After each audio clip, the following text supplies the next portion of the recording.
Здравствуйте! Вы смотрите телеканал «Софина», в эфире программа «Тема дня». Я ее ведущая Наргиз Касымова. В эти дни страна отмечает 28-ю годовщину независимости Республики Таджикистан. О самых ярких достижениях республики мы будем говорить сегодня и вспоминать вместе с общественным и государственным деятелем Рафикой Мусоевой. Рафика Ганиевна, здравствуйте! Здравствуйте, Наргиз! Очень рада вас видеть в нашей программе, потому что всегда вы рассказываете очень искренне, трогательно, на самом деле, о тех страницах, которые стали уже историей нашей республики. Нужно для зрителя напомнить, что все эти годы вы были в числе тех людей, которые строили эту независимость, строили молодую республику и были вместе и рядом с молодым на тот момент лидером республики, да, Эмомали Рахмоном.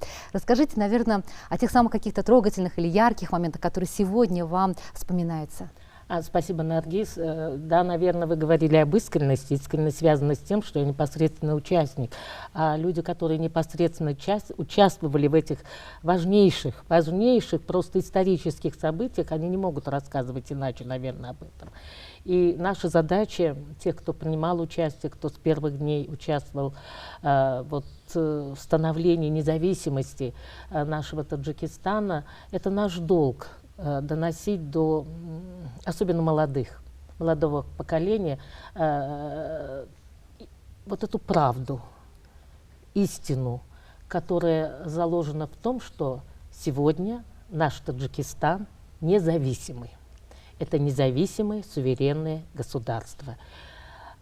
И это, наверное, одно из ярких событий, когда на сессии Верховного Совета Республики Таджикистан мы приняли постановление и заявление о государственной независимости. Это было 9 сентября 1991 года, как вы правильно сказали, ровно 28 лет назад. И этот праздник является основным государственным праздником любого независимого государства.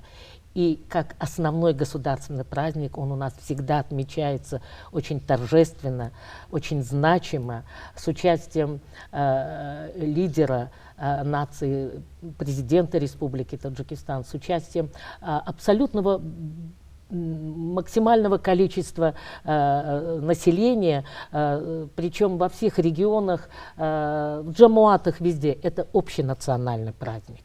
Вот сейчас слушаю вас и вспоминаю, да, кадры из фильма «Марди Рох» и ваши интервью, да, действительно, республика прошла многое за эти годы, да, в том числе и трагические какие-то страницы были, да, но хочется говорить, конечно, о светлом, о созидательных направлениях, потому что страна очень сильно изменилась, столица таджикская изменилась, да, очень много всего нового, хорошего, полезного появилось для качественного уровня жизни. Рафика Ганиевна, что вот вы можете вспомнить, какие достижения отметить? Во-первых, я прежде всего хотела воспользоваться вот сегодняшним моментом, поздравить всех с этим нашим праздником. Праздником, который вбирает в себя очень важные человеческие ценности. Это Родина, это патриотизм, это любовь к родной земле, это отношение такое, знаете, особые к нашей государственной независимости и наша ответственность за будущее Таджикистана, за свою страну. Вот, может быть, суть этого Дня независимости, суть этого важного государственного праздника. Вот прошло уже 28 лет. Я сказала уже, хотя с точки зрения истории, наверное, надо говорить только 28 лет. Мы молодое, независимое государство в геополитическом пространстве мира. Но, несмотря на это, я думаю, предполагаю и уверена, что наш этот праздник, этот День независимости вбирает в себя многовековую, очень непростую историю развития нашей страны, нашего древнего таджикского народа. Народа, который оставил своим потомкам богатейшее историческо-культурное наследие. А мы сегодня своим потомкам, вот новому поколению, оставляем, наверное, самое ценное, самое важное. Это государство Таджикистан. Независимое, суверенное, демократическое, правовое, светское государство, Республику Таджикистан. Вот эти 28 лет, они были разные. Первые годы, возможно, как вы сказали, это наполнены были трагизмом, какими-то проблемами, горькими днями. А потом уже мы вспоминаем светлые дни. Светлые, наполненные оптимизмом и созидательным трудом. Вот что такое 28 лет. И все эти 28 лет мы жили и трудились во благо своей страны. И 27 из них во главе с нашим лидером нации, президентом Республики Таджикистан Эмомали Рахмоном, основателем мира и согласия в стране, спасителем фактически нации, нашей таджикской государственности. За эти 28 лет мы сумели заложить основу, такую фундаментальную, хорошую основу новому качественному уровню жизни нашей страны. И это не просто слова. И я не хочу, может быть, сейчас отвлекаться на какие-то цифры, там, анализ роста, экономики и так далее. Нет, я остановлюсь, может быть, на самом важном. Наша сила в единстве, наша сила в консолидации, наша победа в мире и согласии. Вот чего мы достигли. И это является, вот мир, согласие, единство, такой спокойный образ жизни является основой развития нашей страны, основой развития экономики. Были бы у нас сейчас опять противостояния, какие-то недопонимания. Могли ли бы мы такими высокими темпами, опережающими темпами развивать свое государство? Все остальные наши, так сказать, соседние государства, братские государства по СНГ, они же фактически развиваются все 28 лет. А мы до фактически 2000 года занимались конституционными политическими реформами. И давайте отсчитывать уже экономическое такое поступательное развитие Таджикистана с 2000 года. Да. Да. Вот за эти годы чего мы добились. Вот давайте смотреть. У нас были поставлены 3 стратегические приоритета. Да? Это энергетическая безопасность, выход из транспортного тупика, продовольственная безопасность. Мы же их решили. И я могу сегодня с таким удовлетворением отметить, что мы сегодня в любое время года, независимо от дождей, снегов и так далее, мы можем попасть почти во все, причем очень комфортных условиях, почти во все регионы нашей страны. Буквально в скором времени эта проблема решится и с Горно-Бадахшанской автономной областью.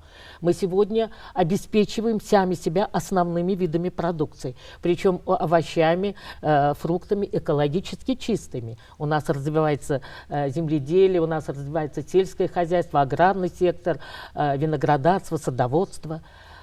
Мы решили важнейшую проблематику, которая сегодня в мире нерешаема. И точка решения этой проблемы определена 2030 годом. А мы ее уже решили. Абсолютное население сегодня имеет устойчивый доступ к электроэнергии во все сезоны года. И причем решили колоссально сложную проблему – дефицит электроэнергии в осенне-зимний период. Это итоги стратегии, будем говорить, развития Таджикистана до 2015 года. А сегодня мы уже уверенно, очень настойчиво, очень так системно и серьезно углубляем эти наши достижения в рамках стратегии развития Таджикистана до 2030 года. Углубляем в сторону качественных критериев, качественного содержания вот всех этих наших приоритетов. И я думаю, здесь для нас очень важно продолжать вот такую очень сплоченную работу всем народам, всеми слоями населения во главе с нашим лидером нации. Это ключевой элемент в развитии нашей страны.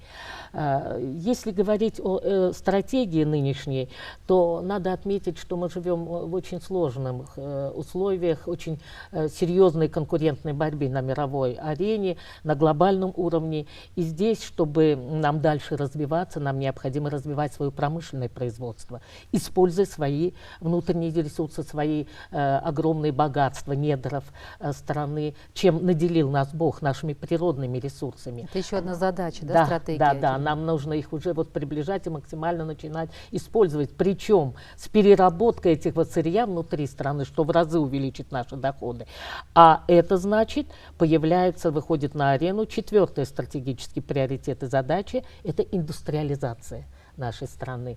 Так что вот мы видим 3 и плюс индустриализация, вот 4 крупных важных приоритета, по которым мы достаточно уверенно идем и реализуем проблемы. Вот достаточно, вот буквально, давайте посмотрим последние репортажи визита президента в Сагдийскую область, сегодня в Хатлонскую зону, сегодня в городе Душанбе. Сколько промышленных предприятий, производств, цехов открывается. Это развитие, это индустриализация. Причем с точки зрения именно той задачи, о которой говорил президент, переработки нашего сырья внутри страны. У нас увеличивается экспортный потенциал, что очень важно. Мы становимся по некоторым видам продукции конкурентоспособны на мировом уровне и на мировом рынке. Но помимо строительства крупных промышленных предприятий, у нас есть и другие задачи, которые тоже являются источником продвижения нашей страны, развития туризма. Конечно, это тот сектор, который на предстоящие еще также 3 года, да, является приоритетом. Да, на 3 года, и причем абсолютно обоснованно и адекватно сегодняшнему времени. Мы решили проблемы транспортные проблемы, решили доступ к электроэнергии. Это основа как бы комфортного, цивилизованного образа жизни. Значит, туристы сегодня могут приезжать и пользоваться вот этими услугами.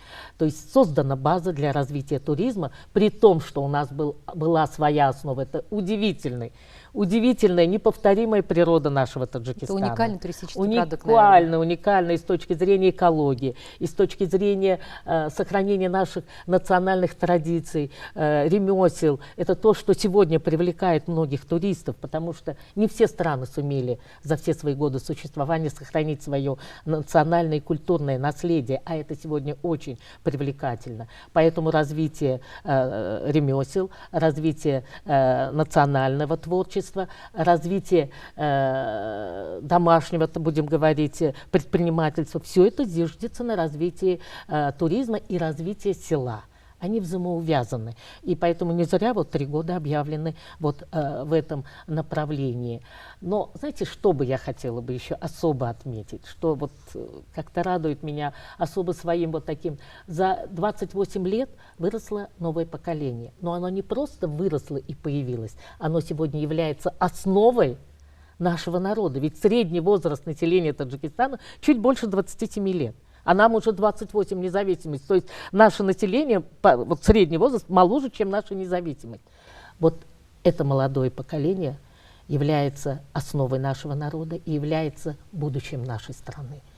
Вот им, молодым людям, мы передаем все, что сегодня мы смогли создать, сохранить и приумножить, с надеждой на то, что это будет приумножаться в разы. И Таджикистан выйдет в число передовых развивающихся стран. Мы для этого все имеем. И главное, человеческий потенциал. Мне отрадно видеть, как во многих руководящих структурах, многих компаний, организаций сегодня присутствуют молодые, креативные ребята и девчата. Это отлично здорово. сказано. Они мыслят по-другому, они мыслят современно, у них другое видение, и дай бог. Как вы правильно сказали, 28 лет назад к руководству страны пришла молодая команда президента Эмомали Рахмона. И сегодня поэтому президент смело выдвигает молодых кадров, потому что он знает опыт. Молодым сегодня можно доверить. И поэтому у нас открывают, вот сегодня вы посмотрите, десятки высших учебных заведений. В разы больше, чем было в период Советского Союза. Причем открываются филиалы ведущих зарубежных университетов. Увеличивается квота для поступления в зарубежные вузы. У нас происходит реформирование системы профессионально-технического образования с учетом рынка труда. Ты самых востребованных профессий. Да. Это все как раз увязывается с 4-й нашей целью, это индустриализация страны. И мне, что особенно отдельно вот мне приятно, это продвижение девушек и женщин во всех сферах жизни нашей страны. Рафика Ганиевна, вы правильно отметили, что действительно сегодня очень много молодых ребят, талантливых, которые влияют на реформы, на позитивные изменения в республике, да, и радует, что и городом руководит молодой лидер, да, и, наверное, поэтому город он стал какой-то свой особенный облик, какой-то отличительный. Ой, Наргиз, характер. вы затронули самую главную тему, которую просто нельзя обойти сегодня стороной, потому что одним из достижений сегодняшних, вот последних лет жизни нашей страны, это просто преобразование нашей столицы, города Душанбе. Он становится красивее, он становится комфортнее. За счет появления новых парков, скверов, появляются удивительные застройки, которые вписываются в архитектуру нашего города, нашей столицы. Многоуровневые трассы и шоссе, о чем мы даже не мечтали в свое время, может быть.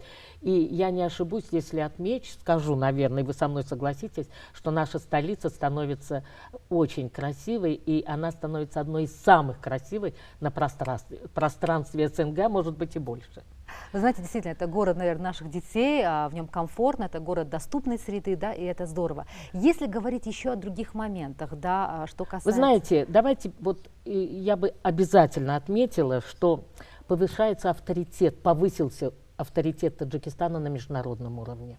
Мы сегодня признаны независимое государство и признаны за счет наших многих инициатив, особенно глобальных водных инициатив со стороны Таджикистана и нашего уважаемого президента страны, лидера нации. Он поднимает именно ту проблему, которая сегодня стоит острая человеческая гуманитарная проблема, которую все будут решать. И мы должны решать, и мы являемся очень, что важно, и почетно инициаторами этих идей.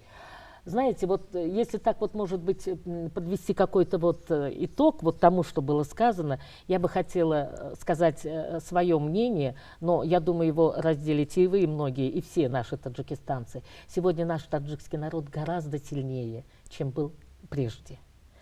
И это связано с такими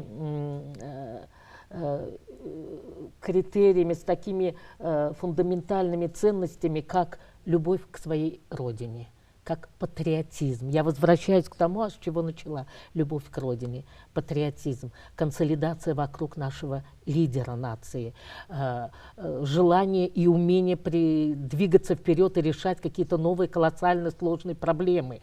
И все это заставлять будет нас двигаться вперед, преодолевая любые преграды и препоны во имя будущего нашего Таджикистана, во имя будущего наших детей. Вот это может быть такой небольшой итог вот 28-летнему развитию нашего Таджикистана, потому что больше скажут и другие экономисты, и другие, может быть, люди. Действительно, такие вещи актуально звучат как и 28 лет назад, так и сегодня. Что касается последних инициатив президента Республики Таджикистан, в том числе и водных инициатив, да, учитывая, что очень много в республике завязано также на энергетике, на водной, да, на гидроэнергетике. В этом плане я знаю, что вы являетесь председателем Ассоциации энергетиков Республики Таджикистан, поэтому эта тема вам очень близка. Ну, конечно, я бы сегодня, даже если бы вы не задали вопрос, я не обошла бы эту тему стороной, потому что возглавляю Ассоциацию энергетиков Таджикистана и хочу что отметить вообще вот в контексте, опять же, нашего сегодняшнего праздника. У нас в традициях народа все наши праздники, юбилеи как-то встречать с какими-то достижениями, свершениями, подарками. Сейчас открывается много юбилейных объектов. Мы каждый день видим это по телевидению, из репортажей, по визитам нашего уважаемого президента. Но я так думаю, что одним из самых, может быть, ярких, важных и таких юбилейных, таких объектов, значимых, сегодня является все-таки стройка Рагунской ГЭС. И главным подарком, может быть, к юбилею будет пуск второго агрегата Рагунской ГЭС. Вообще Рагунская ГЭС – это особая тема. Это уникальный проект, да, конечно. это не просто уникальный, это особая тема, это жизненный проект, это проект, который является основой продвижения нашей стратегии до 2030 года. И более того, я хотела бы отметить, у всех на слуху Рагун, и многие знают уже о нем многое, но я бы просто хотела остановиться на каких-то преимуществах и возможностях этой Рагунской ГЭС, еще раз, может быть, их повторить для наших слушателей и для себя, может быть. Ну вот посмотрите, Рагунская ГЭС, Рагунский гидроузел, давайте так правильно и скажем, самая высокая каменно-насыпная плотина в мире, 335 метров. самая мощная гидроэлектростанция в Центральной Азии, 3600 мегаватт. Огромная чаша водохранилища, 13,3 миллиардов кубокилометров. Вы уже наизусть знаете все эти цифры. Ну, это такие цифры, которые, в общем-то, можно и заглянуть, конечно, да, посмотреть. основополагающие, Да, да, чтобы не ошибиться, но, в принципе, вот так. С запуском только одной Рагунской ГЭС, полным вводом на полную мощность Рагунской ГЭС, мы почти вдвое увеличиваем выработку электроэнергии в Таджикистане. Почти вдвое. Вы понимаете, одна ГЭС. А вы знаете, что был период, когда в осенне-зимний период даже действующие предприятия останавливались, и мы где-то думали, запускать ли предприятие, которое полгода может не работать. Сегодня нет таких мыслей, сегодня нет таких сомнений, потому что реализовывается такой мощный гигантский проект. Это создание новых рабочих мест. Вот это как бы вот такой вот обобщающий образ Рагунской ГЭС и его влияние на экономику страны. С другой стороны, это выработка экологически чистой электроэнергии из возобновляемых источников энергии. Мы все сегодня знаем, как меняется климат. Идет потепление. Изменение климата, нарушается природа.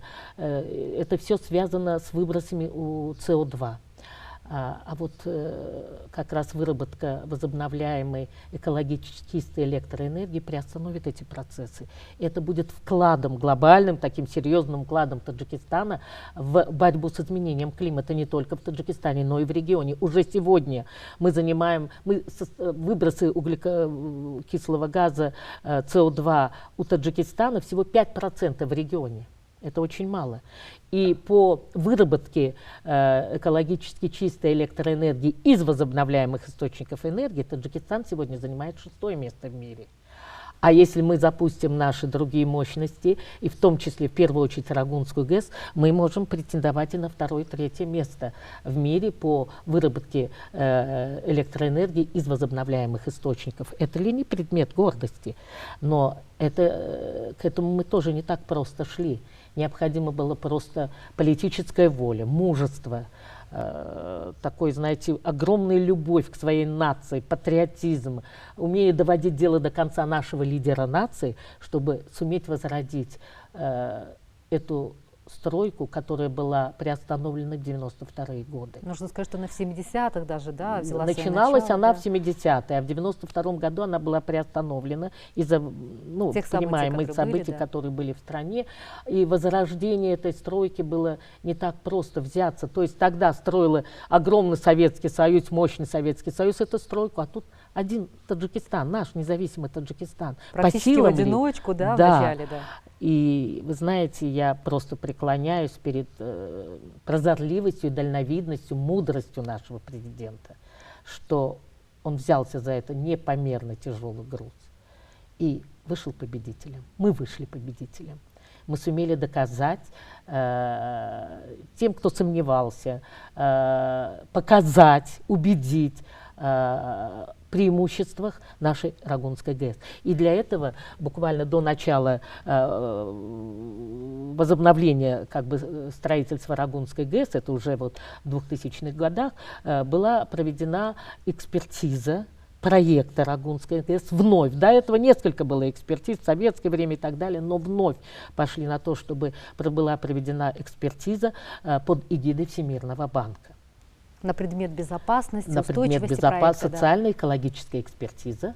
И были привлечены к этому ведущие ученые, специалисты из Франции, Швейцарии, Англии, Австралии, многих-многих других европейских стран и мира, которые выдали потом нам такое экспертное заключение, где четко было написано о безопасности и экономической выгодности данного проекта, и не только для Таджикистана, но и для всего региона. Если же говорить дальше о преимуществах нашей Рагунской ГЭС, это водохранилище, это огромный, как я в свое время сказала, знаете, такой чаша чистой пресной воды. в условиях, когда, вы посмотрите, какая Нехватка потребность в питьевой воде, воды, нехватка да. питьевой воды, в условиях засушливых лет, вот эта вода будет использоваться нижестоящими странами для полива в засушливые годы. То есть без воды никто не останется. Да, это наоборот, в условиях вот изменения климата, строительство гидроэлектростанций с мощными такими водохранилищами оправдано и актуально. Я хочу сказать, что мы не просто будем обеспечивать экологически чистой электроэнергией себя, но излишки, они будут. Потому что огромный потенциал, огромный, и даже с вводом Рагунской ГЭС у нас появятся излишки, и сегодня есть летние излишки. Мы можем экспортировать в соседние регионы, в соседние страны, и мы становимся страной-экспортером одного из важнейших видов экологически чистой электроэнергии. Ну, в общем, если говорить о значимости Рагунской ГЭС, я бы хотела еще одну его подчеркнуть значимость. О ней очень хорошо сказал президент страны Эмомали Рахмон в своем последнем послании Маджлисе Оли. Он сказал, что Рагунская ГЭС является как бы подушкой безопасности для Нурекского водохранилища. Вода, которая будет поступать из водохранилища Рагунской ГЭС, она будет чистой и приостановит заиливание Нурекской ГЭС, которое могло привести вообще к остановке Нурекской ГЭС. И вообще ввод Рагунской ГЭС на столетие продлит судьбу нашей Нурекской ГЭС и сама будет служить народу Таджикистана столетия. Так что мы взялись за очень мощный, перспективный проект, очень экономически выгодный и оправданный. И за это земной поклон нашему президенту, человеку, благодаря которому и под контролем которого, ежедневным контролем, продолжается строительство Рагунской ГЭС. Запуск второго агрегата позволит вместе с первым серьезно увеличить мощность, электроэнергетическую мощность нашей республики. И все это, конечно же, будет влиять на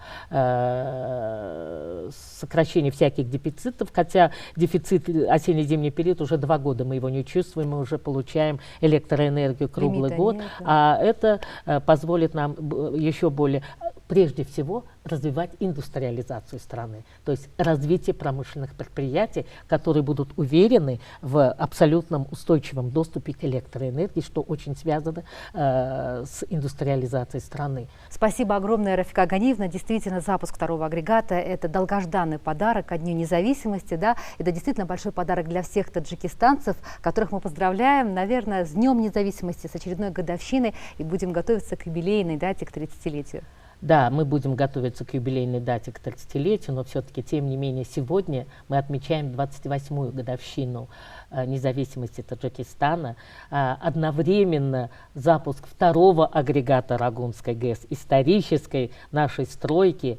И я хочу пожелать всем таджикистанцам мира, согласия, тепла, света, улыбок, счастья, радости. Любите. Любовь, она всегда спасала мир. И любовь, которая есть в душах наших таджикистанцев, она спасла нас в свое время. Любовь к матери Родине, любовь к нашему Таджикистану. Всего доброго. Спасибо большое. Ну а это была программа «Тема дня». Мы на этом с вами прощаемся. Желаем вам удачного дня и встретимся ровно через неделю.